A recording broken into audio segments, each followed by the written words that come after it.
Hey guys, today I'm going to show you how to get a modded version of the Idle Town Master on your phone, guys. No jailbreak. So as you can see, I got over 10,000 gems right there, and I'm going to show you guys exactly to download this onto your phone, guys. So what you want to do is go to this website called Hex Mods, and this site has a bunch of mods. So once you're on the site, guys, we're just going to type in Idle, and as you can see right here, let me just go ahead and type it in.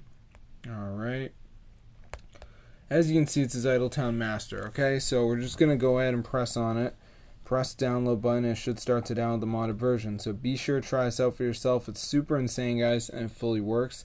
So I hope you guys enjoyed the video, but be sure to try this out because it is super crazy.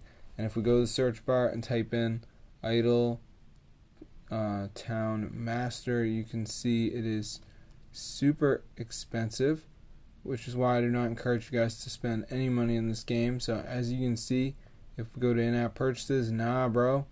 So if you want to get everything for free, guys, all you gotta do is just go ahead and go over to this website. So be sure to try it out, guys.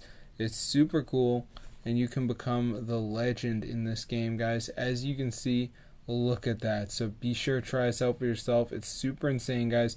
Fully working modded version for iOS and Android devices, so it's pretty cool. As you can see, I'm super rich, so if this video works for you guys, definitely go ahead and share it. Yeah, you just got to go over to this website right here and then just type it in. So yeah, I hope you guys enjoyed, but yeah, be sure to try it out for yourself. It's super cool. And yeah, it fully works, guys, so be sure to try it out, and I hope you guys enjoyed the video. If this video works for you guys, so I'll see you in another video, but yeah, subscribe to the channel because this is super insane and it's a fully working version, and peace out.